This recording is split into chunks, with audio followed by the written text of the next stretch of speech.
The sun dipped low over the red dust plains as the wind rolled across the open fields of the Iron Mesa Ranch, carrying with it the scent of horses, dry sage, and the kind of silence that came only before a storm or before a life-changing decision. For Cole Branson, a rugged cowboy with shoulders broad enough to carry a lifetime of burdens and a heart too scarred to trust easily, this evening felt different, not because the work was done or because the cattle were finally corralled, but because the ranch cook had quit again, leaving him with a crew of hungry ranch hands and a kitchen colder than a January night. His ranch was known for its brutal workdays and tougher men, and no cook in the region lasted more than a week. Some left complaining about the long hours, others about the high-spirited cowboys who demanded their plates full and their tempers short. But Cole wasn't bothered. He believed everyone left eventually. People had a way of walking out of his life, the same way the desert swallowed footprints. What he didn't know was that fate had just opened a door behind him, one that would bring a whirlwind into his quiet world, a fire he didn't know he needed, and perhaps a second chance at something he'd stopped believing in. When the sun settled completely, he walked into town to look for someone, anyone, that could help him feed a ranch full of men before they rioted. The saloon doors creaked open as he entered, and a wave of heat, laughter, and piano tunes washed over him. Men were drinking, a couple of card games were underway, and a red-haired lady was singing on the small stage, but none of that mattered to Cole. He wasn't here for comfort. He needed a cook. Desperately. That's when he heard it, a loud argument from the back of the saloon kitchen. Pans clanged, curses flew like bullets, and the aroma of something burning filled the air. Then she appeared. Elara Quinn.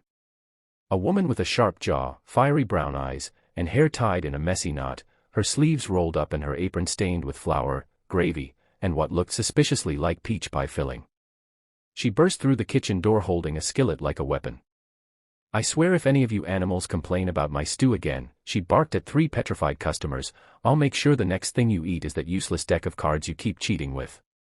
The entire saloon went dead silent. Cole raised a brow. Well, she was definitely wild. The men backed away as Elara slammed the skillet down on a table, creating a sound that made the bartender wince. Then she turned, and her eyes landed on Cole. For a second, the chaotic fire in her gaze softened just a bit. Just enough to make him wonder what kind of storms lived behind those eyes. "You lookin' for trouble, cowboy?" she asked, her voice low, powerful, and yet, strangely inviting. "No, ma'am," Cole replied, hooking his thumbs into his belt. "Actually, I'm lookin' for a cook." A few nearby men snorted. "You don't want her," one whispered loudly. "She nearly burned down the last 3 kitchens she worked in." "And threatened the sheriff with a ladle," another added. "He deserved it," Elara snapped before turning her full attention to Cole. "So, what exactly do you need?" Cole studied her, trying not to let his surprise show. She was young but carried herself like a woman who had weathered storms most folks didn't talk about. There was grit on her hands, stubbornness in her stance, and fire, pure fire, in her eyes. "I run the Iron Mesa Ranch," he said. "My cook quit. I need someone who can feed 15 cowboys 3 times a day without faintin' or runnin' off." Elara crossed her arms. "And what makes you think I'd want that job? I'll pay double what you make here." The saloon bartender choked on air. Elara's brows rose. "Double. And you'll have your own kitchen. Big one. With proper pans, not those," he gestured at the ruined skillet she had slammed, "battle weapons." She cracked the first real smile he had seen on her. A smile that shouldn't have affected him at all, yet felt like someone had dropped sunlight into his chest. "When do we leave?" she asked. "Right now." She didn't hesitate. She untied her apron, tossed it at the bartender's head, and grabbed her small leather bag from the back. "Try not to burn the place down without me," she shouted as she walked out. The bartender whispered, "Oh, thank God," as she left. Outside, the night air was cool, and Cole led her toward his horse, Blaze. Elara eyed the saddle. "I'm not riding with you," she said bluntly. "We're strangers." "You can walk behind me," Cole offered dryly. "But the ranch is 12 miles away." "Fine," she said, climbing onto the horse behind him. She held on lightly, not wrapped around him, but steady, confident. Cole wasn't used to having someone riding behind him, especially not someone who smelled faintly of cinnamon and smoke and something sweet he couldn't name. When they reached the ranch, the place was quiet except for a few horses shifting in their stalls. Cole dismounted and helped her down. "Kitchen's this way," he said. She followed him inside the big wooden ranch house. The kitchen was dimly lit, but warm. Copper pots hung overhead, a large wooden table sat in the center, and the smell of roasted herbs lingered in the air from the last cook's abandoned dinner. Elara set her bag down slowly, turning in a full circle as she studied the place. "This is beautiful," she breathed. And just like that, a softness wrapped around her words that Cole hadn't expected, a tenderness that didn't match her wild personality. "Most cooks don't last," Cole warned. "My men are loud, messy, and opinionated."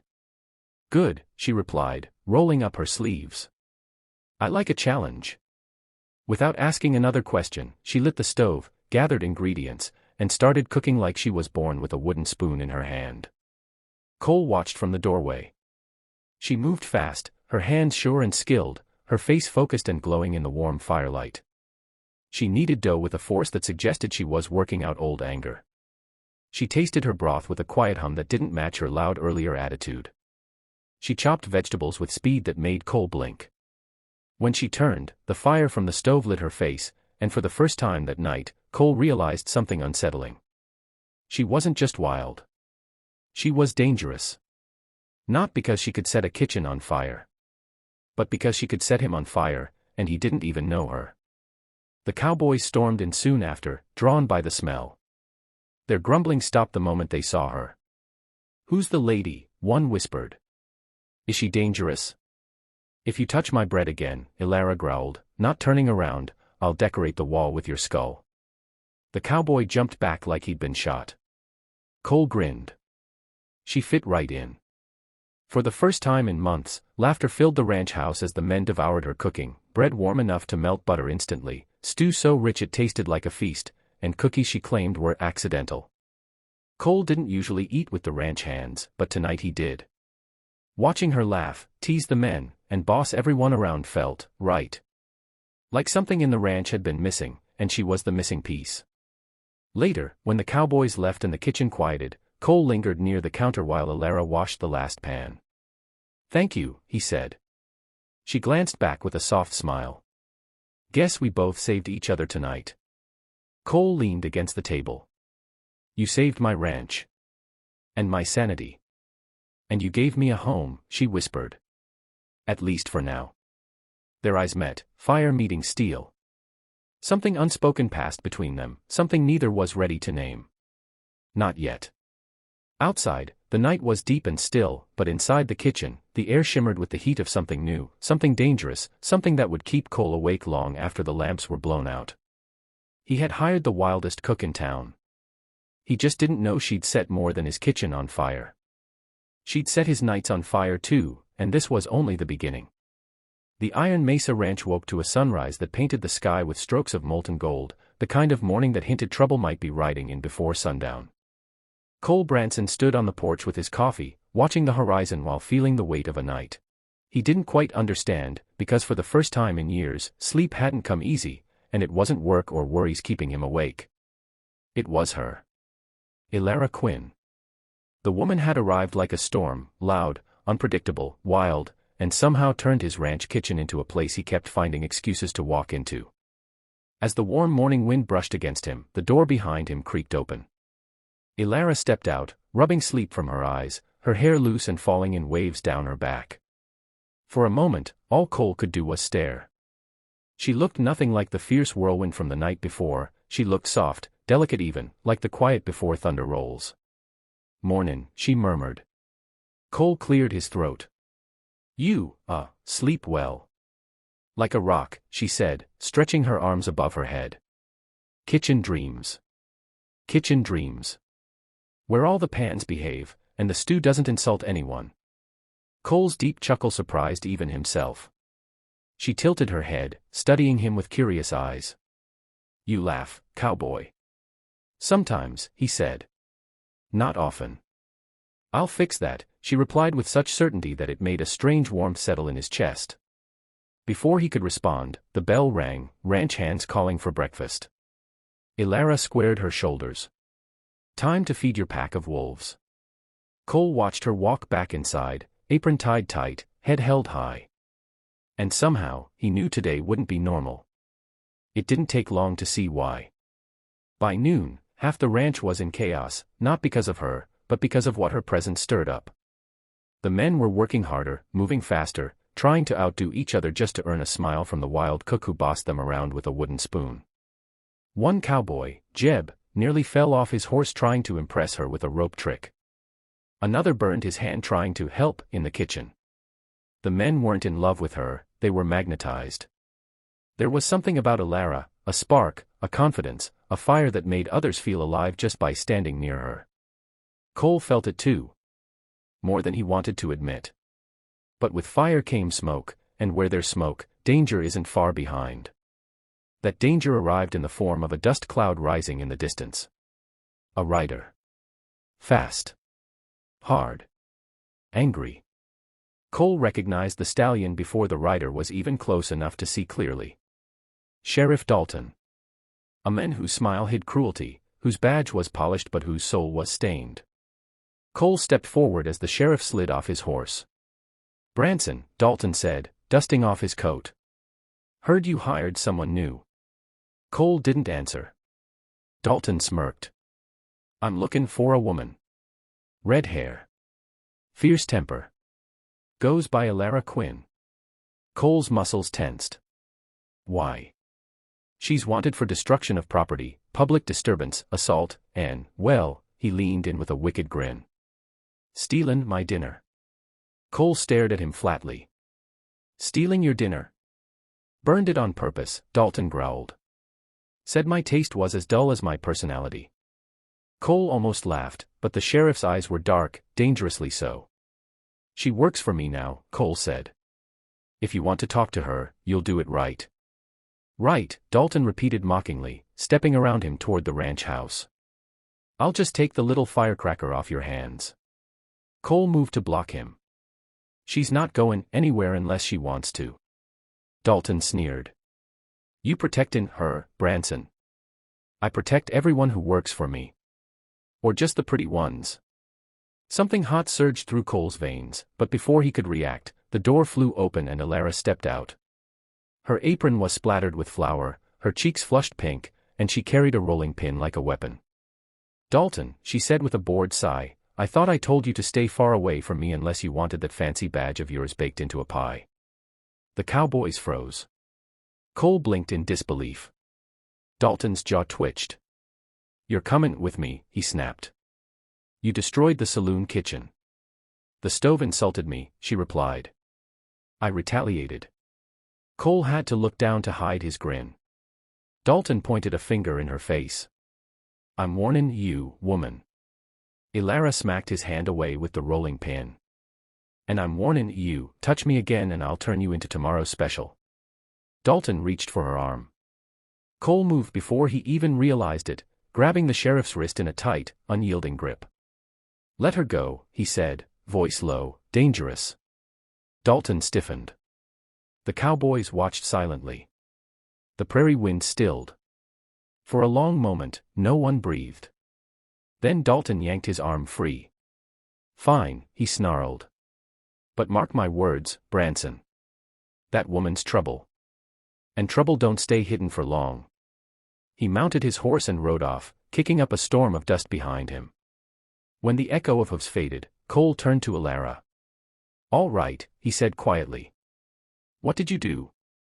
She exhaled, shoulders relaxing. "Nothing terrible," she said. "Mostly." Elara. She folded her arms. "Fine. I may have thrown a pot of stew at him." "Why?" "Because he told me a woman's place was on her knees." Cole's jaw clenched. "I see. And I also told him I hoped he choked on his badge one day." Cole rubbed a hand over his face. "Elara, and I may have set the drapes on fire." "Accidentally." He stared. "You set the drapes on fire?" "Yes. But in my defense, they were ugly." Cole tried not to smile. He failed. "So the sheriff's after you?" "Seems so." "Are you dangerous?" She stepped closer, lifting her chin with a spark in her eyes. Only to men who deserve it. Cole swallowed. Her fierceness was intoxicating. Well, he murmured, you're safe here. She looked at him, really looked at him, and something warm brushed across her expression. Thank you, she whispered. That evening, after dinner had settled and the men were asleep, the ranch fell quiet. Only the crackling fire in the kitchen filled the silence. Elara wiped down the counter slowly, humming under her breath. Cole leaned against the doorway, watching her.